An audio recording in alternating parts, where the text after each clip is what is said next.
The following live stream program is made possible by Atlanta Video Network, making your streams come true.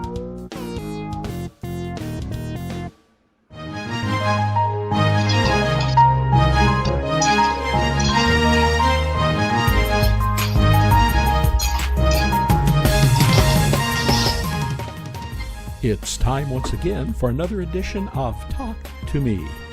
And now, here's Emmy himself, 8-time Emmy Award-winning journalist, Maynard Eaton.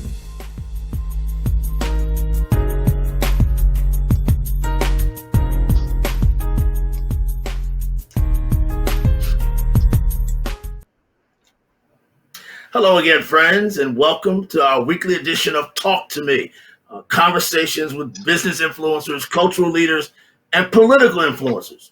And today we have one of the best. He's Fred Hicks, President and CEO of HEG, LLC. Fred, welcome. Thank you for joining us. Thank you, Maynard, for having me. Glad to be here. Fred, you're recovering from COVID-19. How you feeling, man? How you doing? I'm feeling really well today, feeling strong. Every day stands on its own, but I'm thankful to be here. I'm thankful to be out of the hospital. Thankful to be in the recovery process. It's just that, it's a process. Again, every day stands on its own. Everything I read, the other people with whom I've talked said that it can take a couple of months, but I'm not contagious, so it won't come through the stream or anything like that. We're negative, but just thankfully recovering. But it was a bout, was it not? I mean, it was not. It wasn't just a flu. This was tough, wasn't it? Oh, absolutely. I tell people all the time that this is not just the flu. It's not like a simple cough or fever. For me, I tested positive on August 3rd, and that was after having a 103.9 degree fever. That was after having the sore throat, the chills, losing my sense of smell and taste, and just really going through things for about 2 weeks, week and a half, 2 weeks beforehand, before I realized that's what it was. And my fever was so bad the day that I tested positive that I went to the hospital and they admitted me, and I stayed there for about 5-6 days before being released. And then even when I was released, I was on oxygen for a couple of weeks, so at home. So it was definitely a process before I was able to really start getting back out there and doing small amounts of exercise and letting that grow. But it was a lot, and I tell people, man, that the thing about COVID is that it can be very taxing physically, but it's also very taxing emotionally because it is a lonely disease. Yeah. You can't have visitors. Your nurses and doctors, they hurry in and they scurry out with all their PPE on, and they should, but you go through it alone. 23 and a half hours of my day in the hospital were spent alone, looking at the walls. And even though I would use my phone to video conference, video chat with people or get on my computer, it's still very lonely. And you have to go through that by yourself. And when I read what other survivors have gone through and they post about their experience, that's one of the common threads that's there, is that you don't realize how lonely it is because you have to go through it by yourself. And so for all the physical stuff, and there are three different categories. There are the people who have no symptoms, there are the moderate cases, and then there are the extreme cases. I fell into the moderate case category. I didn't go on a ventilator. I did have to go on oxygen, which is having the tubes in there as opposed to having, in your nose, as opposed to having something down your throat. My temperature was severe. I had a lot of the symptoms and things like that people have. But the big difference between what my case would be classified as, or classified my case as moderate versus a super serious one, was the fact that I wasn't on a ventilator. So you have all of that, but then you have, again, all of the emotional and mental battles that you go through. And even when you're released, Maynard, the different kind of aches and pains and things that you have in your body, you have to mentally will yourself through and say, you know what, I'm not going to continue to lay here. I'm not going to let this get the best of me. I'm going to get up. I'm going to move. I'm going to overcome this. So, it was definitely a unique experience. It is a unique experience because it's still something that we deal with, and It's as the research comes out and they start exploring the longer term effects, it'd be interesting. I'm due to go back in for more chest X-rays and hopefully an EKG to see if there's any sort of long term damage. But so it's definitely not the flu, and it's something that I think that if people experienced it in the way that I did, it wouldn't really even be political. Well, COVID-19 has become very political, as you well know. Even more acutely recently, today and this week, President Trump has been reports suggest President Trump has purposely misled the American public by downplaying the disease. As a political consultant, what do you, and as a survivor, how do you deal with that report? It's not uncommon for presidents or political leaders to downplay threats to the society, right, to try to keep order. What makes this particularly egregious to me, sinful, and I'd leave it for others to debate if not it was criminal, was the fact that he was encouraging people to protest against their governments in Virginia and Michigan. We saw the marches in California where people were saying, open back up the state, open back up my state. You can't demand that I wear masks. And the president was actively encouraging that sort of civil discord, knowing that if he was successful, it would lead to the spread of a very, very, very deadly disease. And so that's the part to me that I latched onto when I read about it, was not just that he downplayed it. Again, that's not uncommon in politics for political leaders, but that he actively encouraged people to rally against their leaders and to discard safety precautions, knowing what it would do to people. So that's unforgivable to me.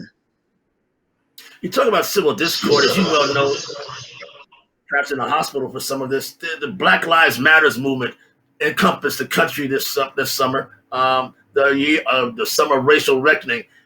Politically, and just as a black man, what did you make of all this Black Lives Movement issues and peaceful protests? Well, I'm still hopeful that this summer of racial reckoning will turn into a fall or a spring of racial reconciliation and racial recognition of humanity, right? And so what we're going through right now is you had the protests, you had the markings really spread across the world, and it was phenomenal. I had some very close friends of mine who are older white men calling me in tears after George Floyd, saying, how do you live like this? I've never in my life really understood this. And it got to the point, Maynard, that I actually asked one, I said, I appreciate you feeling emotional.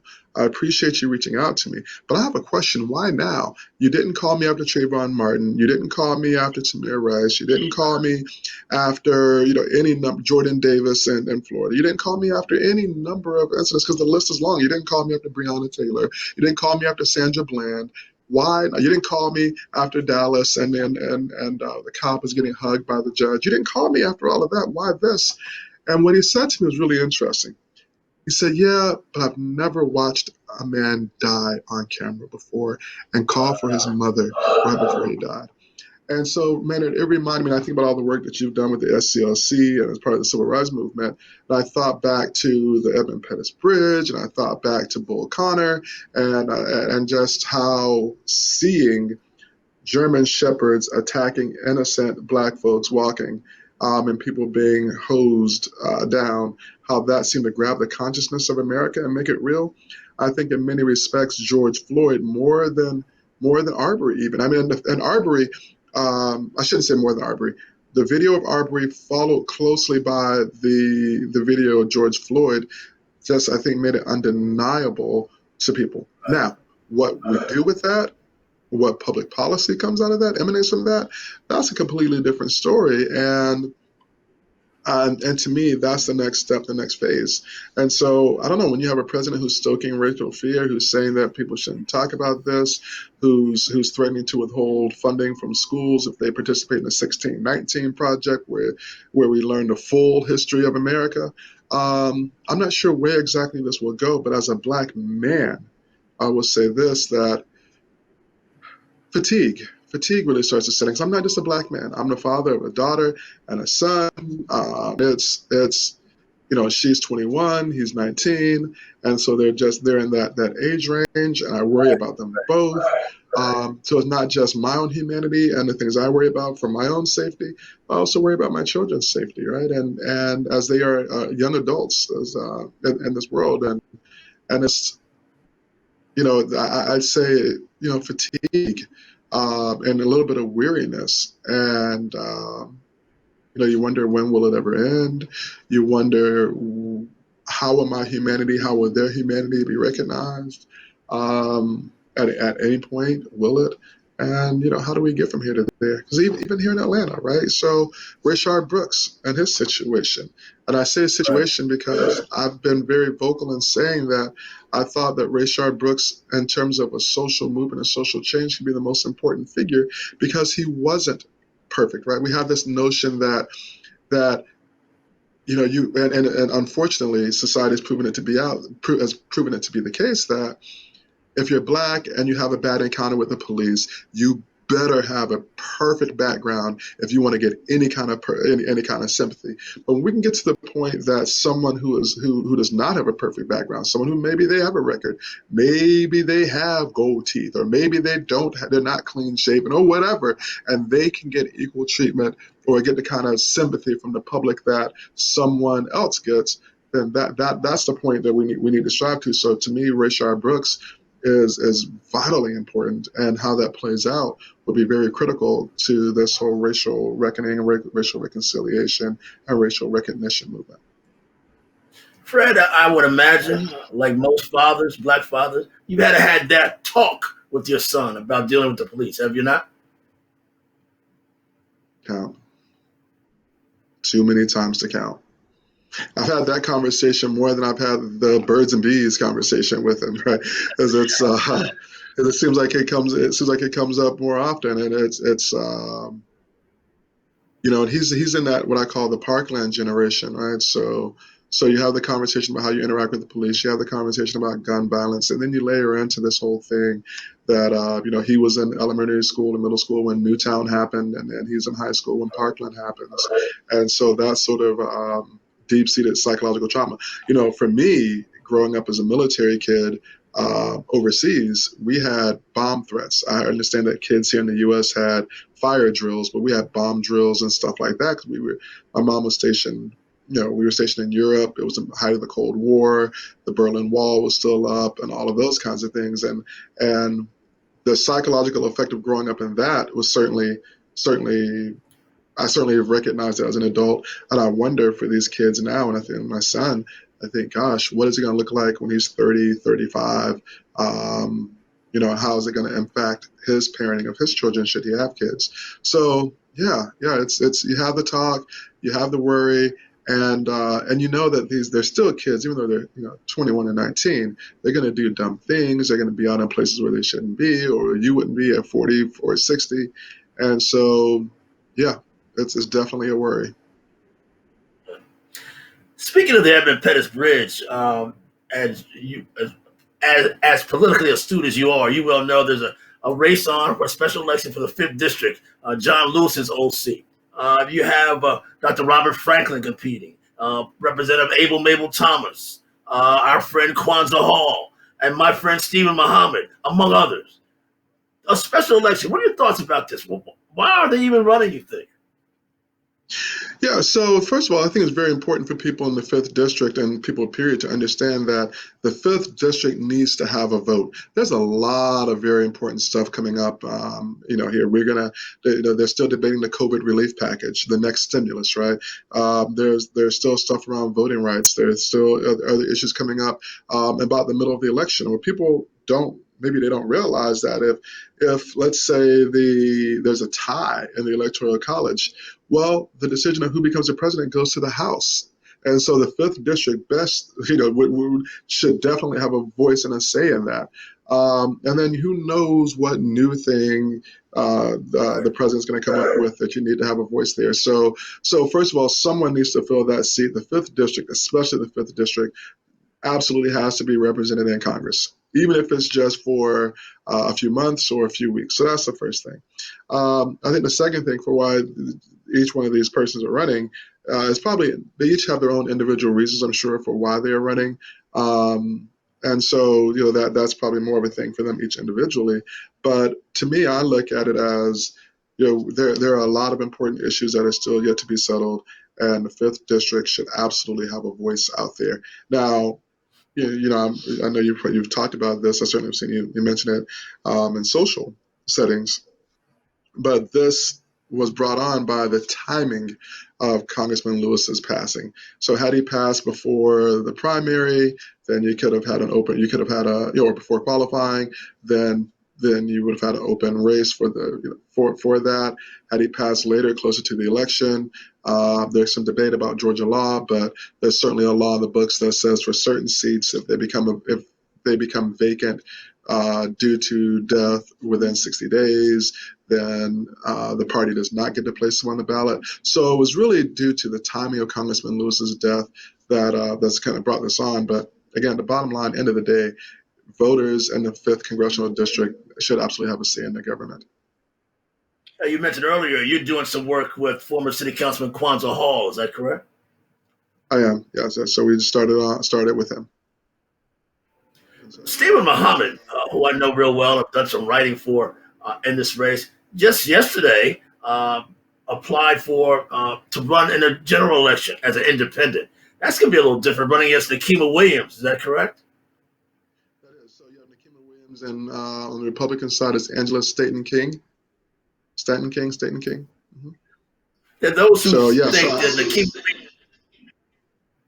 those who suggest that Nikema Williams being named to that seat was a little funny or a little unfair. I've heard some say. Have you had any conversations about that? Well, no, the rules are the rules, and so these laws have been on the books for a long period of time. She lives in the district. They went through the process that was on the books, and so I think there's a little bit of a misunderstanding. I think that people feel like the party just sort of randomly picked someone to fill that seat, but it goes back to the timing of when Congressman Lewis passed. If he passed, now today, then that would be a completely different set and process. If he passed, before the primary election or before qualifying, so there was something that was out of the party's control. I certainly get and understand why people feel like, hey, there should be an open election. My colleague, your friend Theron, is on record as saying that there should be an open election, and I think there's certainly some merit to that. But as for where we are right now, the rules are on the books. They are where they are, and they apply to both parties. Speaking of the rules on the book and both parties, Muhammad's candidacy as independent, is that a long shot? I mean, rarely do they win, but you got to kind of like his verve for trying, do you not? I mean, running as an independent is really, really difficult, and Georgia makes it very onerous. I mean, I think back to when Mary Norwood tried to qualify for Fulton County chair, right, and she missed the signature deadline. So there are a whole other set of rules on the books for independents that I think those rules need to change. Ballot access is again entirely too onerous in Georgia, in my opinion, and so that is going to be really interesting to see how that plays out for him. But I think, again, it speaks to the larger issue of ballot access, which neither party has an interest in that happening, right? Because when you qualify with a party, those fees that you pay go to the party, and it's a big way in which we fund our parties and activities. And so keeping it as a two-party system certainly benefits both Democrats and Republicans in terms of party structure. But in general, I think ballot access needs to be eased in Georgia. Let's talk about another ongoing race that's gotten the public's attention, the U.S. Senate special election for Georgia, featuring on the Democrat side Reverend Raphael Warnock, Matt Lieberman, and former U.S. Attorney Ed Tarver, who some argue has the best credentials of anybody in the race. Then on the Republican side, you have Kelly Loeffler, Doug Collins. What's the makeup of that? Is it who's the most popular will get that, you think?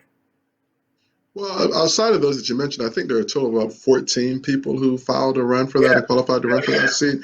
So that's going to make it really interesting. And that's important because with it being a special election, it's nonpartisan, which means that you could end up with 2 Democrats, you could end up with 2 Republicans representing in a runoff if someone doesn't win outright. And so it really becomes a numbers game. So those bottom 4 or 5 or 6 people who are running, if they get 5 to 10, 12% of the vote cumulatively, that really changes the dynamic for the race with the better known candidates. So all of that is in play and is interesting. So is it a popularity contest? I think that this election, along with the special election for the 5th, along with the presidential election, along with the election for the other Senate seat, I think there's a lot of confusion out there, and it's probably more of a name ID game than even a popularity game, because with all the ads, with all the mail that's going out there, when I go to vote, with whom I'm familiar is probably going to go to a runoff. So I think voters can reason in their minds that they can figure it out in a runoff. Now that's dangerous because, again, with this being a special election, you could end up with 2 people who are of the same party, although that's not likely on the Democratic side, but you could end up with 2 people from the same party there. But then you have the other situation that you've got to think about as well. What if it's Loeffler, the current senator, and Doug Collins, right? So what do all the other Democrats do? Do we try to strike a deal? Do we just sit out and just let Republican voters battle it out? What if there's a surprise? What if a Lieberman were to leapfrog Warnock? I don't believe that's going to happen, but what if something like that happens? Then what do you do? And so it's a very interesting game. I think from a numbers perspective, the goal is to get as close to 30% as possible, 27, 28, 30%, to guarantee yourself a spot in the runoff. I don't see any way, given the sheer number of people in this election, that anyone will win it without a runoff. So your first goal is to try to lock yourself into a position in a runoff, and then the second goal is to get yourself ready to run. So in a January 5th runoff, which is the other thing, the runoff for that seat won't be until January, whereas all the other runoffs are December 1st. So it's going to be interesting. You know politics as well as anybody in the state. I can tell just by the way you were analyzing these races. Have you been consulting anybody in this Senate race at all? Have anybody rang your phone to say, Fred, what do you think? So a couple of people have reached out, but I'm not engaged actively in the Senate race on either side.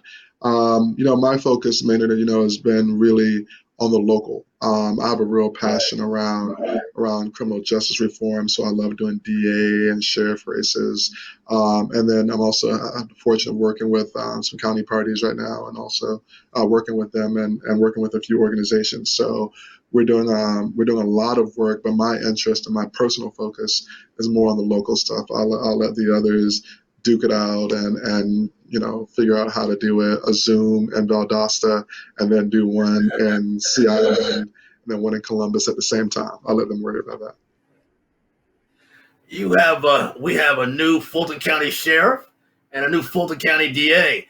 As a political expert, were you surprised by those outcomes? So the current sheriff, Ted Jackson, is a good friend of mine. We work with him, but I do have to give a hat tip to Pat Labatt and that team. They ran an excellent campaign. And to beat an incumbent, a 12-year incumbent with whom, or about whom there aren't a lot of negatives, speaks to the quality of the campaign that Pat Labatt ran. So hat tip to him. And I think I do believe that Sheriff-elect Labatt is going to do big and wonderful and great things. And so I think that I know that Sheriff Jackson's leaving the jail in good shape and hands for Mr. Labatt. So that one hurt a little bit personally because I really wanted Sheriff Ted Jackson to win. Now the DA's race, I think that the writing was on the wall. I think you look at all of the things that have happened this year. It was what it was. But, DA Howard has served since 1997, first Black elected DA in Georgia, 20 plus years in the position. So I think he'll be okay, and it'll be interesting to see what DA-elect Willis does. She worked in the office for a long time, and I think that you're looking at how she's handled herself post the election. She's reached out to other people to get a good sense of what she wants to do. Yeah, I think that is going to be an interesting transition. I think that and the Fulton County DA's office is a big office with a lot of big responsibilities. Maynard, what's really interesting and exciting is that you will now have a black female DA in Douglas County and Dahlia Racine, who will take office in January. Then just coming up the road here in up 20, you'll have a black female DA in Fonnie Willis for Fulton County. Then going up the road a little bit more, you have Sherry Boston, who was the first of this lot, who's a black female DA in DeKalb County. Then go up the lot, step a little bit more, in Rockdale County, you also have the same thing. And so when you start talking about this from Douglas to Rockdale, you have a very interesting set. And then you move over one more county, you have a young African-American female by the name of Destiny Bryant, who's running for the Alcovy circuit, and that's Newton and Newton and Walton County. And so if she's successful, you're talking about having black female DAs from Douglas County, which is Douglasville, all the way over to Social Circle. And that's amazing. That would be, to me, that would be the story of 2020 and Georgia, regardless of what happens in the Senate race. That is absolutely amazing. We also have a black DA in Cobb County, do we not, young lady? We do, and in Clayton County. Mm-hmm. Yeah. But so in Cobb County, she has the Aquaman Arbery case there. Mm-hmm. Yeah. I think that's what you're about to ask. Finally, you've been involved in Atlanta mayoral races since God knows when. Any projections about what this next mayoral race will look like? Who will be contenders? Is it City Council Moore's time to win? I don't know. What do you think? What are you forecasting for the upcoming mayor's race? You're gonna smile. You're trying to give me a trouble, man. No. So here's what I think about 2021. And 2022 even, right? So the mayor's election is next year, and then 22 you have the statewide elections. There's a whole lot. There are almost an infinite number of scenarios, almost like this is a Marvel magazine or cartoon, based on what happens on November 3rd. So if Joe Biden wins, then Biden-Harris win, I should say, then I think you will see some people who are looking at running in 22 get appointments. Then there's a question. The Mayor Bottoms, was one of his earliest and staunchest defenders and endorsers, right? So if she gets called up appointed to a position, then depending on when that happens by city charter, the city council president would become mayor. So Council President Moore would become mayor depending on when that happens. If it happens closer to the election, you could have a straight out special. So there's some at least in my mind, there's some unfamiliarity depending all the way on the timing. But Council President Moore is the most likely beneficiary, so she would become mayor, which means that she would also have the I beside her name in a special election to fill the position. So that would be interesting. But there are any number of competitors next year. So on the city council, from the council side, you have Councilman Andre Dickens, you have Councilman Matt Westmoreland, you have Council President Felicia Moore, whose names are all thrown around out there. You have Kathy Willard, who finished in a close third in 2017, who's also sitting out there. Of course, Mary Norwood is always a possibility. She got behind Pat Labatt and Fonnie Willis, and so she was able to help them with their races there. And so there are any number of people. I tell you, if Mayor Bottoms is called up and the seat is open next year, you'll have 2017 Part 2, some different people, but it'll be a big field, and it'll be an expensive race out there. So if Mayor Bottoms if she runs for re-election, I have no reason to think that she wouldn't win re-election. So. Fred Hicks, my man, thank you so much for joining us. Thank you for getting back to health, my friend, and see you soon. This has been Talk to Me with Fred Hicks.